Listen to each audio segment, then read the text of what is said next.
Welcome back to BBVN online classes. In last video, we read about relational operator and arithmetic operator. The next operator is identity operator. The first is and other is not. First is if returns true if the both its operands are pointing the same object. ये कब true return करेगा? जब जो both operands है वो same object को क्या करेंगे? पॉइंट करेंगे. इट मीन्स उनका मेमोरी लोकेशन क्या होगा? सेम होगा. अदरवाइज ये क्या रिटर्न करेंगे? फॉल्स रिटर्न करेंगे. कैसे? देखिए a इज इक्वल टू 10 है, b इज इक्वल टू 10 है. इट मीन्स ये दोनों जो a और b जो यहाँ पे ऑपरेंड्स है या अपन कह सकते हैं वेरिएबल है, ये क्या करते हैं? सेम ऑब्जेक्ट को पॉइंट कर रहे हैं. सेम ऑब्जेक्ट मीन्स 10 को दोनों क्या कर रहे हैं? पॉइंट कर रहे हैं. तो जब सेम ऑब्जेक्ट को ये दोनों ऑपरेंड्स पॉइंट करते हैं देन यहाँ पे आंसर क्या आता है? ट्रू आता है. वरना आंसर क्या आता है आपका? फॉल्स आता है. तो देखिए अगर मैं करता हूँ print a is b then यहाँ पे आंसर क्या आएगा? ट्रू आएगा. और अगर अपने पास a इज इक्वल टू 235 है और b इज इक्वल टू 240 है देन ये क्या कर रहे हैं? दोनों जो ऑपरेंड्स है वो अलग अलग ऑब्जेक्ट को क्या कर रहे हैं? पॉइंट कर रहे हैं. इट मीन्स यहाँ पे जो आंसर आएगा a इज b का वो क्या आएगा? फॉल्स आएगा. तो ये अपना इज ऑपरेटर. तो इज ऑपरेटर किस पे काम करता है? वो काम करता है सेम मेमोरी लोकेशन के ऊपर. कि अगर दो ऑपरेंड्स हैं वो सेम ऑब्जेक्ट को पॉइंट करते हैं देन ये आंसर क्या करेगा? ट्रू करेगा. वरना आंसर क्या करेगा? ये फॉल्स करेगा. नेक्स्ट आता है वो आता है is not. Is not returns true if both operands are pointing different object. ये क्या करता है? जस्ट अपोजिट है किसके? इफ इज के. कि अगर आपके टू ऑपरेंड्स हैं और वो अलग अलग ऑपरेंड्स क्या करेंगे? अलग अलग जो आपका ऑब्जेक्ट है उसको अगर पॉइंट करते हैं देन ये आंसर क्या करेगा? ट्रू करेगा. It means different memory location. उनका जो मेमोरी लोकेशन क्या होगा? वो डिफरेंट होगा. अदरवाइज ये आंसर क्या करेगा? अपन को फॉल्स करेगा. तो देखिए जस्ट अपोजिट है किसके? इज के. Suppose that a is equal to 10 है और b इज इक्वल टू क्या है? 10. इट मीन्स ये क्या कर रहे हैं? दोनों जो ऑपरेंड्स है वो सेम मेमोरी लोकेशन को पॉइंट कर रहे हैं. अपन कह सकते हैं सेम ऑब्जेक्ट को पॉइंट कर रहे हैं. तो आंसर यहाँ पे क्या आएगा? a इज नॉट b का आंसर क्या आएगा? फॉल्स आएगा. नेक्स्ट अगर अपन बात करें a इज इक्वल टू 235 है, b इज इक्वल टू 240 है देन आंसर क्या आ रहा है? a जो अगर अपन प्रिंट कर रहे हैं a इज नॉट b तो आंसर यहाँ पे क्या आ रहा है? ट्रू आ रहा है. क्योंकि यहाँ पे both operands pointing different object और different memory location. It means कि जब दो ऑपरेंड्स है वो डिफरेंट मेमोरी लोकेशन को पॉइंट करते हैं, डिफरेंट ऑब्जेक्ट को पॉइंट करते हैं देन यहाँ पे आंसर क्या आता है? ट्रू आता है. वरना आंसर क्या आता है? इसका फॉल्स आता है. तो ये अपना इज और नॉट इज. नेक्स्ट देखिए यहाँ पे आता है वो आता है इक्वलिटी एंड आइडेंटिटी ऑपरेटर. दोनों में क्या रिलेशन है? बहुत इंपॉर्टेंट रिलेशन है. क्या है? देखिए जनरली अगर मैं कहूँ कि अगर a इज इक्वल टू 10 है या अपन कह सकते हैं a इज इक्वल टू 235 है, b इज इक्वल टू 235 है, तो दोनों क्या कर रहे हैं? जो सेम मेमोरी लोकेशन को पॉइंट कर रहे हैं या अपन कह सकते हैं सेम ऑब्जेक्ट को पॉइंट कर रहे हैं. तो यहाँ पे आंसर क्या आ रहा है? a इज b भी ट्रू आ रहा है और a इक्वल इक्वल b भी ट्रू आ रहा है. तो फिर दोनों में डिफरेंस क्या होता है? एक तो आपका क्या है? Equality operator. It means relational operator है. और नेक्स्ट आपका क्या है? Identity operator. पर दोनों में डिफरेंस क्या होता है उसके बारे में अपन बात करते हैं. कि सपोज दैट कि आपने यहाँ पे लिखा S1 is equal to ABC. ये क्या है? स्ट्रिंग है ABC. तो S1 किसको पॉइंट कर रहा है? ABC को पॉइंट कर रहा है. नेक्स्ट देखिए कि S2 और S2 में अपन ने क्या किया? एक मेथड यूज किया है, इनपुट मेथड, और यहाँ पे एक मैसेज दिया इंटरेस्टिंग. तो होगा क्या? S1 के अंदर तो आप सीधा है वो ABC है, वो जो S1 है पॉइंट कर लेगा. इट मीन जो भी ABC जो आपकी वैल्यू है उसको पॉइंट कौन करेगा? S1 करेगा. नेक्स्ट क्या कर रहा है कि यहाँ पे एक मैसेज आएगा आपके सामने इंटरेस्टिंग और देन आप क्या करेंगे? स्ट्रिंग इंसर्ट करेंगे. सपोज दैट मैंने यहाँ पे स्ट्रिंग इंसर्ट की है ABC. अब देखिए यहाँ पर भी ABC है और यहाँ पर भी ABC. दोनों तरफ ABC है. तो अगर मैं करता हूँ, क्योंकि मैंने यहाँ पे इंसर्ट क्या किया? ABC किया है. ये मैं उस केस को बता रहा हूँ जहाँ पे ABC अपन इंसर्ट करते हैं. अगर कोई अदर वैल्यू इंसर्ट करते हैं तो आंसर क्या आना है? फॉल्स आना ही है. पर अगर सेम वैल्यू है, क्योंकि S1 के अंदर ऑलरेडी आप ABC इंसर्ट कर चुके हैं और अगर आप S2 के अंदर भी आपके सामने मैसेज आया इंटरेस्टिंग और देन आप क्या करते हैं? ABC इंसर्ट करते हैं, तो यहाँ पर आप देख पा रहे हैं कि print S1 equal equal S2 then तो आंसर क्या आ रहा है? ट्रू आ रहा है. क्योंकि दोनों वैल्यू क्या है? सेम है. पर अगर अपन ने यहाँ पे किया प्रिंट S1 इज S2, तो यहाँ पे आंसर क्या आ रहा है? फॉल्स आ रहा है। क्यों आ रहा है? क्या है? अगर अपन बात करें कि ऑब्जेक्ट तो आपका सेम है, ABC उसमें है, ABC इसमें है, S1 में भी ABC है और S2 में भी ABC है, तो फिर जो आंसर है यहाँ पे फॉल्स क्यों आ रहा है? क्यों आ रहा है? क्योंकि देखिए जब भी आप कंसोल से इनपुट कराते हैं, इट मीन्स अगर आप कोई इनपुट मेथड से इनपुट कराते हैं तो वो डिफरेंट ऑब्जेक्ट पे जाता है, डिफरेंट मेमोरी लोकेशन पे जाता है। तो अगर आपने वैल्यू चेक करनी है तो आप यहाँ पे इक्वल इक्वल साइन यूज करते हैं, तो आपका आंसर आता है ट्रू। पर अगर आपने यहाँ पे आइडेंटिटी ऑपरेटर का यूज किया है तो आइडेंटिटी ऑपरेटर हमेशा मेमोरी लोकेशन के ऊपर काम करता है। तो अगर आप एक तो वैल्यू सीधा इंसर्ट करते हैं S1 के अंदर और एक आप S2 के अंदर वैल्यू इनपुट मेथड से यूज करते हैं, तो जब भी अपन इनपुट मेथड से करते हैं या अपन कह सकते हैं कंसोल से करते हैं, तो यहाँ पे जो आपका ऑब्जेक्ट बनेगा या अपन कह सकते हैं मेमोरी लोकेशन बनेगा वो डिफरेंट बनेगा। और आपको दोबारा ध्यान में रखना है कि जो आपका आइडेंटिटी ऑपरेटर है वो किस पे काम करता है? मेमोरी लोकेशन पे काम करता है। इसलिए यहाँ पे आंसर क्या आएगा? फॉल्स आएगा। इसके अलावा अगर आपने लिखा है I = 2 + 3.5J और J = 2 + 3.5J, तो देखिए दोनों में वैल्यू क्या सेम है। पर अगर मैं ऐसा लिखता हूँ IJ प्रिंट के अंदर, देना आंसर क्या आएगा? फॉल्स आएगा। अब देखिए बात ही आती है फिर अपन को कैसे पता चलेगा कि किस जगह पे आंसर ट्रू आएगा, किस जगह पे फॉल्स आएगा। तो यहाँ पे कुछ एक केस दे रखे हैं, few cases where Python create 2 different object और both same the value. It means कि जब वैल्यू सेम होती है पर फिर भी पाइथन है वो डिफरेंट ऑब्जेक्ट है उसको क्रिएट करता है। कब करता है? तो देखिए क्या केस है। फर्स्ट केस है input a string from the console. अगर आप कंसोल से कोई भी स्ट्रिंग इनपुट करते हो तो यहाँ पे जो ऑब्जेक्ट है वो डिफरेंट लोकेशन पे बनेगा। इट मीन्स अगर अपन इनपुट मेथड का यूज करते हैं तो आपने जो स्ट्रिंग है वो अलग अलग ऑब्जेक्ट पे जाएगी, अपन कह सकते हैं अलग अलग मेमोरी लोकेशन पे जाएगी। तो आंसर क्या आएगा? फॉल्स। इसके अलावा writing integer literal with many digit, अगर आपने इंटीजर लिटरल लिखा और उसके साथ मैनी डिजिट्स हैं, बहुत बड़ी वैल्यू है, देन भी क्या होगा? ये डिफरेंट ऑब्जेक्ट यहाँ पे बनाएगा।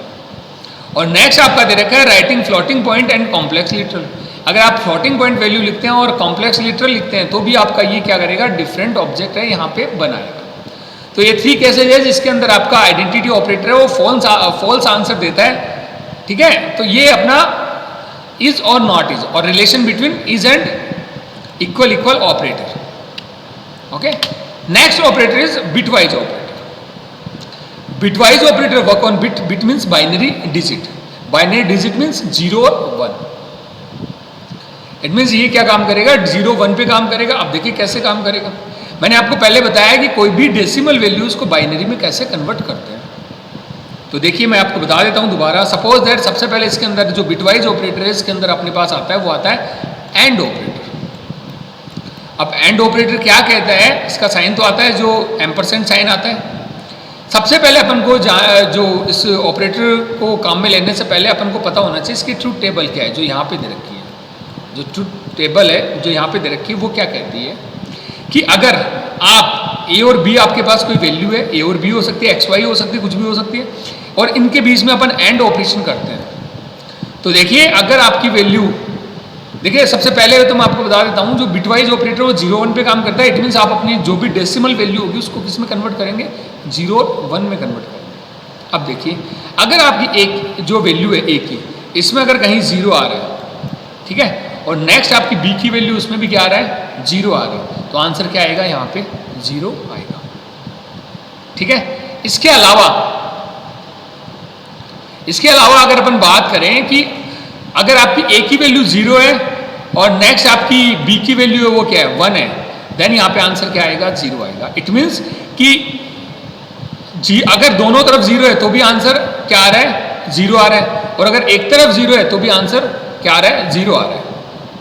ओके, नेक्स्ट अगर अपन बात करें जो अपना नेक्स्ट वैल्यू है वो क्या अपनी 1 और 0। इट मीन्स आपके लेफ्ट हैंड साइड में 1 है और राइट हैंड साइड में क्या है? 0, तो भी आंसर क्या आ रहा है? 0 आ रहा है।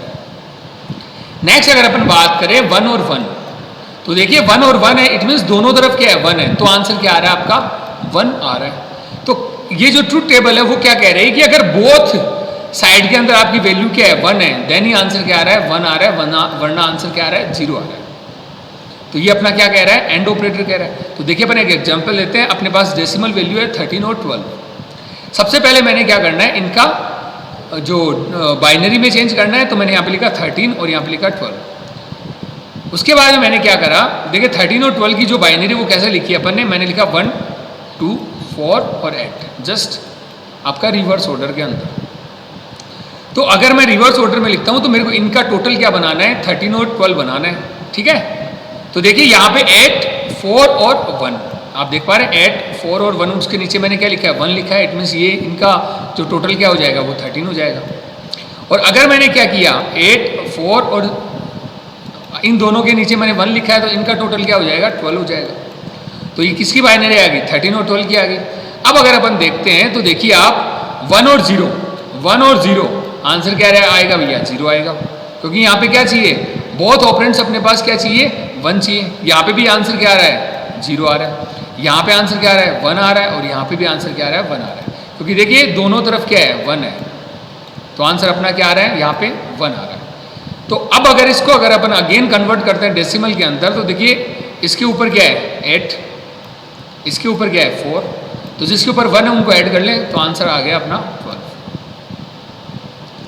तो जो एंड ऑपरेटर क्या कहता है कि जब बहुत ऑपरेंड्स आपके ट्रू होते हैं, देन ये आंसर क्या आता है, ट्रू आता है, वरना आंसर क्या आता है, फॉल्स आता है।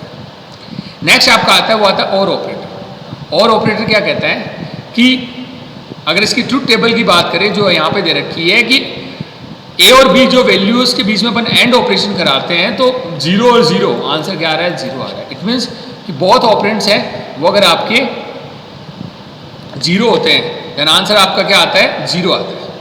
नेक्स्ट अगर अपन बात करें 0 और 1 कि अगर यहाँ पे फर्स्ट जो वैल्यू है वो 0 है, नेक्स्ट आपकी वैल्यू 1 है, तो आंसर क्या आ रहा है, 1। अगर आपकी फर्स्ट वैल्यू 1 है और नेक्स्ट आपकी 0 है, तो भी आंसर 1 आ रहा है। और नेक्स्ट अगर अपन बात करें दोनों वैल्यू 1 है, तो आंसर क्या आ रहा है, 1 आ रहा है। इट मीन्स ये जो और ऑपरेटर क्या कहता है कि कम से कम एक वैल्यू क्या होनी चाहिए, ट्रू होनी चाहिए।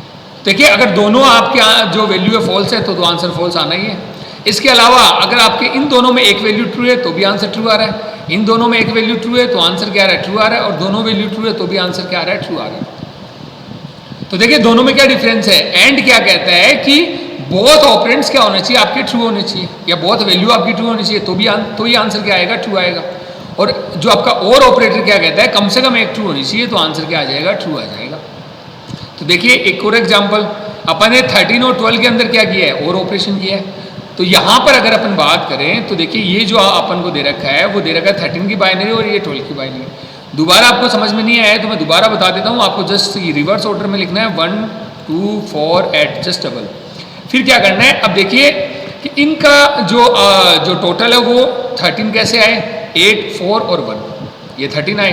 तो जिसको अपन ने ऐड किया उसके नीचे आप लिख दीजिए 1, मैंने लिख दिया, तो ये 13 की बाइनरी होगी। 12 की बाइनरी कैसे होगी, 8 और 4 12 होते हैं, तो मैंने इसके नीचे क्या कर दिया, 1 कर दिया, बाकी 0 कर दिया। तो यहाँ जो बाइनरी किसकी आ गई, 12 की आ गई। अब इसमें और ऑपरेशन करते हैं, तो देखिए ये 1 है, ये 0 है, कम से कम एक 1 है, तो आंसर क्या आ गया, 1 आ गया। दोनों 0 है तो आंसर 0, दोनों 1 है तो भी आंसर 1, और दोनों है तो आंसर 1। अब अगर इनको अपन ऐड करते हैं तो वैसे ऐड करना है, जिसके ऊपर 1 है उनको ऐड करें, तो 8, नेक्स्ट अगर बात करें 1 के ऊपर 4 है, नेक्स्ट 1 के ऊपर 1 है, तो तीनों को ऐड करते हैं तो आंसर क्या आता है, अपना 13 आता है। तो ये अपना क्या, बिटवाइज और। नेक्स्ट देखिए वो अपने पास क्या, एक्सक्लूसिव ऑपरेटर, जिसे अपन कहते हैं एक्सोर। इसकी ट्रूथ टेबल क्या कहती है कि यहां पर अगर फर्स्ट में 0 है और नेक्स्ट में भी क्या है, जो नेक्स्ट में 0 है तो आंसर 0 आ रहा है, 0 और 1 है तो आंसर क्या आ रहा है, 1 आ रहा है, 1 और 0 है तो आंसर क्या आ रहा है, 1 आ रहा है, और 1 और 1 है तो इसका आंसर क्या आ रहा है, 0 आ रहा है। अब देखिए ये क्या कहता है कि अगर आपके पास जो 2 ऑपरेंड्स है, 2 वैल्यू है, अगर वो वैल्यू सेम होती है तो आंसर 0 आता है। अगर वैल्यू सेम है तो आंसर क्या आएगा, 0 आएगा। तो देखिए 0 और 0 सेम है तो आंसर 0 आ रहा है, 1 और 1 सेम है तो आंसर क्या आ रहा है, 0 आ रहा है। तो कहने का मतलब ये है कि अगर आपके ऑपरेंड्स हैं तो, और वहां पे दोनों ही तरफ क्या है, सेम वैल्यू है, तो आंसर क्या आएगा, 0 आएगा। और अगर सेम वैल्यू नहीं है तो आंसर क्या आएगा, 1 आएगा। तो देखिए 13 और 12 के अंदर अपन क्या करते हैं, एक्सोर ऑपरेशन करते हैं। तो मैंने यहाँ पे 13 और 12 की बाइनरी लिखी है। अब देखिए यहाँ पे ये वैल्यू और ये वैल्यू सेम नहीं है, तो आंसर क्या आ रहा है, 1। दोनों सेम है तो 0। यहाँ पे भी दोनों सेम है, देन आंसर क्या आ रहा है, 0। और नेक्स्ट के अंदर क्या है, दोनों सेम है तो आंसर क्या आ रहा है, 0। इस बाइनरी को अगर अपन देन कन्वर्ट करते हैं किसके अंदर, डेसिमल के अंदर, तो यहाँ पे आंसर क्या आएगा 1। क्यों आएगा, क्योंकि 1 के ऊपर मैंने क्या लिखा है 1, तो उसको ऐड करना है अपन को, तो आंसर क्या आ गया 1 आ गया। नेक्स्ट आपका जो बिटवाइज के अंदर ऑपरेटर आता है वो आता है कॉम्प्लीमेंट ऑपरेटर। देखिए कॉम्प्लीमेंट ऑपरेटर आपको इतना सा ध्यान में रखना है कि अगर आपके पास पॉजिटिव वैल्यू है और आपके कॉम्प्लीमेंट अपन ने यूज़ किया है तो उसको 1 तो क्या कर दो, इंक्रीज कर दो, उसका साइन चेंज कर दो। तो 1 तो इंक्रीज किया 13 12 से और साइन चेंज कर दिया तो -13। अगर आपके पास माइनस वैल्यू है, इट मीन्स नेगेटिव वैल्यू है, तो उसका साइन तो चेंज कर दो और 1 कम कर दो। तो मैंने यहाँ पे किया प्लस और देन 84। तो ये सीधा सा सिंटेक्स है अपना। अब देखिए अगर अपन बात करें इसको, अगर अपन प्रोग्रामिंग के अंदर देखना चाहते हैं तो मैंने जो जो आपको एग्जाम्पल बताए हैं वो इसके अंदर यहाँ पे शो किए। A = 234, B = 235 और 235। अब अगर A is B करेंगे तो आंसर क्या आएगा भैया, आंसर यहाँ पे क्या आएगा, दोनों ये सेम ऑब्जेक्ट को पॉइंट कर रहे हैं तो आंसर ट्रू आएगा। यहाँ पे भी आंसर क्या आएगा, ट्रू आएगा, क्योंकि वैल्यू भी क्या है, सेम है। अब देखिए नेक्स्ट अपन ने S1 में क्या किया, ABC इंसर्ट किया और S2 में मैंने कॉन्सोल से इनपुट किया। इट मीन्स इनपुट जो आपका फंक्शन है उससे इनपुट किया है। अब यहाँ पे इस केस के अंदर आंसर क्या आना चाहिए, फॉल्स आना चाहिए, किसका, आइडेंटिटी ऑपरेटर का। तो अगर मैं यहाँ पे बात करूँ जो S1 = S2 तो आंसर क्या आएगा, ट्रू आएगा। पर अगर मैं बात करूँ S1 is S2 then answer क्या आएगा, फॉल्स आएगा। तो देखिए इसको अपन जो एग्जीक्यूट करते हैं तो देखिए यहाँ पे आंसर आया ट्रू। फर्स्ट जो 2 आपके क्या है, यहाँ पे जो प्रिंट स्टेटमेंट 2 है, यहाँ पे दोनों का आंसर क्या आ रहा है, ट्रू आ रहा है। नेक्स्ट बात करें तो यहाँ पे अपन को एक स्ट्रिंग इनपुट करनी पड़ेगी, तो मैं यहाँ पे इंसर्ट कर देता हूँ ABC, क्योंकि दोनों वैल्यू क्या होनी चाहिए, सेम। फिर भी अब अगर अपन देखते हैं तो फर्स्ट जो प्रिंट स्टेटमेंट है S1 = S2 उसका आंसर तो क्या आ रहा है, ट्रू आ रहा है, क्योंकि वैल्यू सेम है। पर अगर अपन बात करें प्रिंट S1 S2, ये क्या है अपने जो आइडेंटिटी ऑपरेटर, आइडेंटिटी ऑपरेटर ये कहता है कि अगर आपने कंसोल से इनपुट किया है तो आंसर क्या आएगा, फॉल्स आएगा, क्योंकि वो डिफरेंट ऑब्जेक्ट यहाँ पे बनाते हैं। तो देखिए ये क्या आंसर आ गया अपना, फॉल्स। नेक्स्ट जो मैंने आपको बताया था वो मैंने आपको बताया था क्या, जो आपका कंपेरिजन कॉम्प्लीमेंट ऑपरेटर और आपका जो बिटवाइज एंड और एक्सोर। तो उसका आंसर देख लेते हैं। अपने पास क्या है, A = 13 है, B = 12 है। अब देखिए मैंने A एंड B, A और B, A XOR B, और देन जो वैल्यू मैंने यहाँ पे 12 और 85 है उसका भी आंसर मैं आपको यहाँ पे शो कर देता हूँ। तो एक बार दोबारा अपन चलते हैं यहाँ पर। तो देखिए एंड का आंसर क्या आ रहा था, 12 आ रहा था एंड का, और का आंसर क्या आ रहा था 13, और एक्सोर का आंसर क्या आ रहा था 1। ठीक है, तो अपन यहाँ पे देखते हैं, मैं इसको एग्जीक्यूट करता हूँ। तो पहले एंड का आंसर आ रहा है 12, और का आ रहा है 13, और एक्सोर का क्या आ रहा है 1। इसके अलावा अगर अपन बात करें तो अपने जो कॉम्प्लीमेंट ऑपरेटर है, जैसा मैंने बताया वैल्यू पॉजिटिव है तो 1 इंक्रीज कर दो और साइन चेंज कर दो। तो 12 का -13, और अगर वैल्यू नेगेटिव है तो 1 माइनस कर दो और साइन चेंज कर दो। तो यार है +84, तो आप देख पा रहे हैं -13 और 84 यहाँ पे आंसर में आ रहा है। तो ये अपना बिटवाइज ऑपरेटर और आइडेंटिटी ऑपरेटर। Thank you.